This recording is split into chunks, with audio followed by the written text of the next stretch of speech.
I was standing in a quiet hallway of a nursing home when my grandfather finally looked at me and asked one simple question. "Did they really sell it?" The hallway smelled like disinfectant and old paper, the kind of smell that tells you time moves differently inside these walls.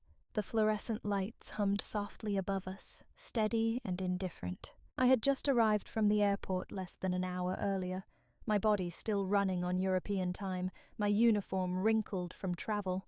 When he asked that question, his voice was calm, not confused, not weak, calm in a way that made my stomach tighten. I already knew that whatever answer I gave would change everything. I told him the truth. While I was stationed at Ramstein Air Base in Germany, my father had sold his antique watch, the one he promised me, and used the money to help buy my half-sister a $15,000 car. My grandfather did not raise his voice. He did not cry. He did not even sigh. He reached slowly for his phone, scrolled until he found one name, and pressed call. When the line connected, he said only 7 words. "It is time they met my lawyer." In that moment, everything I thought I understood about my family began to collapse. My name is Avery Collins. I am 31 years old, and I have been serving in the United States Air Force for almost 9 years. When this story began, I was stationed overseas at Ramstein, living out of a suitcase, counting weeks by deployment schedules and time zones instead of birthdays and holidays. From the outside, my family probably looked respectable, stable, the kind of family that smiled at church on Sundays and sent carefully worded Christmas cards every year. But from the inside, it had always been uneven. My mother passed away when I was young. For a long time, it was just me, my father, Robert, and my grandfather, his father, who lived nearby and quietly filled in the gaps. When my father remarried, I was 16. He gained a new wife and a new daughter, Lauren, my half-sister. She was 4 years younger than me, bright, fashionable, and immediately adored. Lauren became the center of gravity in our household. Her milestones were celebrated loudly. Her mistakes were explained away gently. I was the one who was told, "You are strong, Emily. You will be fine." And I believed that. I built my entire life around it. Joining the military felt like the most honest choice I could make. Structure, accountability, a world where promises mattered and responsibility was earned, not handed out based on charm or appearances. My grandfather understood that in a way no one else did. He had served too, back when uniforms were heavier and words like honor were spoken without irony. And there was the watch, an antique Hamilton wristwatch from the 1940s, worn smooth from decades of use. My grandfather received it from his own father and wore it every day of his working life. He used to tap the glass and say it reminded him that time was something you earned, not something you wasted. When I was 23, just before my first overseas assignment, he took it off his wrist and placed it in my hand. "One day," he said, looking directly at my father, "this will be yours. You understand its value?" I never wore it. I kept it stored carefully in its original case at my grandfather's house. To me, it was not an accessory. It was a promise. While I was stationed in Germany, life moved forward in 2 separate timelines. Mine was measured in early mornings, flight schedules, and quiet phone calls home when the signal allowed. Theirs was measured in upgrades, social events, and conversations that happened without me. I did not realize how far apart those timelines had drifted until the first casual comment slipped through the distance. "Lauren finally got the car she wanted," my father said during one of our calls, pride thick in his voice. "That is great," I replied automatically. "What did she get?" There was a pause on the line. "Something imported," he said. "Special." I remember smiling to myself, thinking it was ironic he mentioned Europe while I was the one actually living there. I did not ask about the price. I did not ask how. I assumed, foolishly, that it was not my business. 2 weeks later, the nursing home called. My grandfather had taken a small fall. Nothing catastrophic, they said, but it was time to consider longer-term care. I requested emergency leave and flew home as soon as approval came through. Jet lag clung to me like fog when I landed, but I went straight from the airport to see him. That was when I noticed the empty drawer. My grandfather kept the watch in the top drawer of his nightstand, wrapped in a faded handkerchief. The drawer slid open too smoothly. Inside, there was nothing. For a moment, I told myself I was mistaken, that maybe he had moved it, that my eyes were tired. I asked the nurse casually if my grandfather had requested any personal items be stored elsewhere. She shook her head. When my father arrived later that afternoon, I asked him directly, "Where is Grandpa's watch?" He did not meet my eyes. "We took care of some things," he said. "You do not need to worry about it." That phrase had followed me my entire life. It had always meant the opposite. I pressed him. He sighed, clearly irritated. "Emily, you are not here. You do not see the full picture. Adult decisions had to be made." That night I barely slept. Every instinct drilled into me by the military told me something was wrong. The next morning, sitting beside my grandfather's bed as sunlight filtered through thin curtains, he asked the question himself. Did they really sell it? I swallowed hard and told him the truth. The silence that followed felt heavier than any argument. If I am being honest, none of this should have surprised me. The signs had been there for years. I just did not know how to name them back then. Or maybe I did, but naming them felt like betrayal. When my father remarried, he said we were starting fresh. At 16, that sounded hopeful. I wanted to believe families could reset like machines after an update. What actually happened was that the rules changed and no one explained them to me. Lauren arrived with ease. Space was made for her. Birthdays grew bigger. Conversations revolved around her plans, her dreams, her needs. If she wanted something, the question was not if, but when. I learned to sit quietly at the table, nodding, smiling, waiting for my turn to speak, and often watching it pass. My father used to say, "Emily is independent. She does not need much." It sounded like praise. It felt like permission to be overlooked. My grandfather noticed. He always did. He lived 10 minutes away in a small house that smelled of coffee and old books. When I was home, I stopped by in the evenings just to sit with him. Sometimes we talked. Sometimes we watched the news in silence. "You chose a hard road," he once said, pouring coffee into chipped mugs. Hard does not mean wrong. When I joined the Air Force, my father told everyone how proud he was. Maybe he was. But pride did not look like understanding. It did not look like learning the difference between a duty station and a deployment. It did not look like asking how it felt to miss holidays and birthdays. Lauren stayed close to home. She went to the right schools, dated the right people, and learned how to move through rooms where appearances mattered more than substance. My stepmother adored her. My father admired her. Together they formed a unit I was never really part of. The car made that painfully clear. A photo on social media. Lauren smiling beside a sleek dark blue luxury sedan. The caption read, "New beginnings."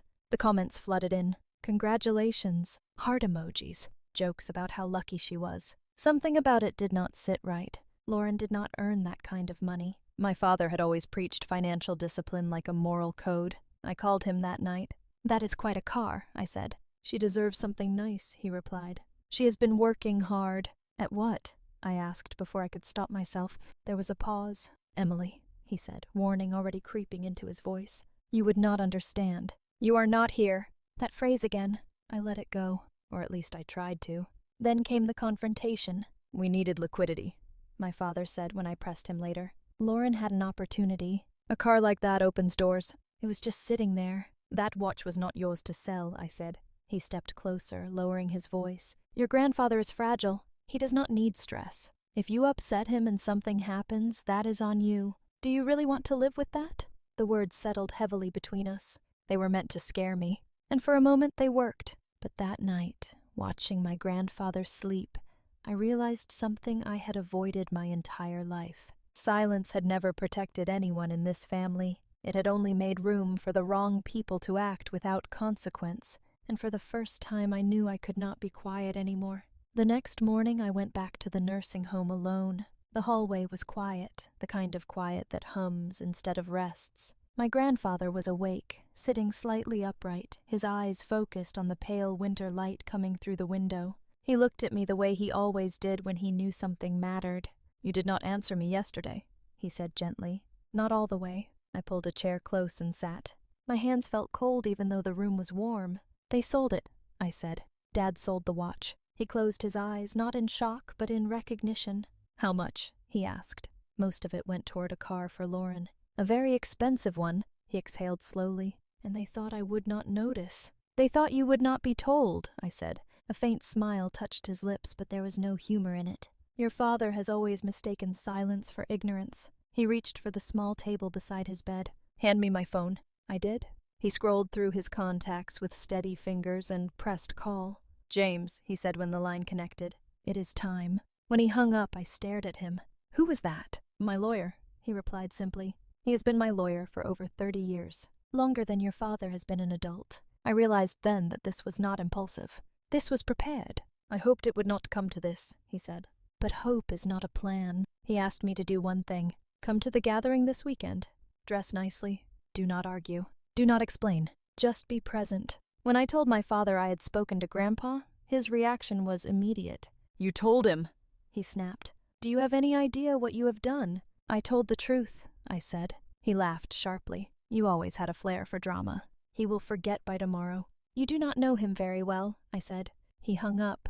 Sunday arrived quietly. I visited my grandfather first. He was dressed neatly, wearing the sweater he saved for important days. "If the lesson is going to mean anything," he said, "it needs witnesses." The house was already full when I arrived. Laughter spilled onto the porch. Music played softly inside. Everything looked the same. Polished furniture, framed family photos. Lauren stood near the window, showing someone pictures of the car. When she saw me, her smile faltered, then returned. "Emily, you made it." "Of course," I said. My father appeared moments later, drink in hand. "Let us keep things pleasant today," he said.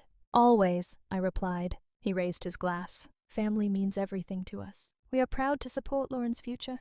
Applause followed. Then a man I did not recognize stepped forward. "Robert Carter," he said calmly. My father frowned. "My name is James Holloway. I am your father's attorney." The room went silent. James opened his briefcase with deliberate care. "The watch that was sold several weeks ago was held in trust," he said. "A trust created 5 years ago. Designated for a specific beneficiary." He turned toward me. "Avery Collins." The murmurs started immediately. "The proceeds from the unauthorized sale must be returned to the trust within 60 days," he continued. "The funds were used toward the purchase of a vehicle valued at $15,000. Lauren gasped. "It is an asset," James corrected. He turned another page. "The house," he added, "still belongs to your father. You live here by permission, not ownership." My father's face drained of color. "This is absurd," he said. "She manipulated him." James met his gaze. "Your father was of sound mind. He anticipated this exact scenario. Emily is the sole beneficiary." The silence was absolute. "This is not revenge," James said. "This is accountability." The gathering dissolved without ceremony. Guests left in small groups, murmuring excuses, avoiding eye contact. No one stayed to help clean up. The celebration had curdled into something no one wanted to be associated with. My father sat at the table long after everyone had gone, staring at nothing. I went to the nursing home that night. "You stood when it mattered," my grandfather said. The weeks that followed were quiet but heavy. Arrangements were made, deadlines set, paperwork signed. Lauren returned the car. The dealership offered far less than what had been paid.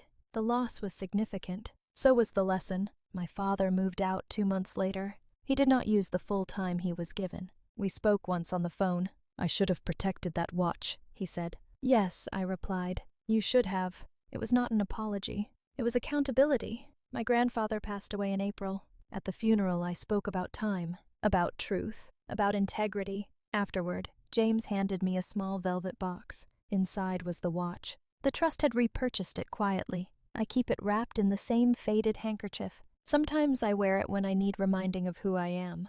Life did not become perfect, but boundaries were set, and I re-enlisted not because I was running, but because I finally knew what I was standing on. I do not wear the watch every day. Most of the time it stays in my desk drawer, wrapped in the same faded handkerchief my grandfather used for decades. When I open the drawer, I can still smell the faint trace of oil and time, like something earned rather than given.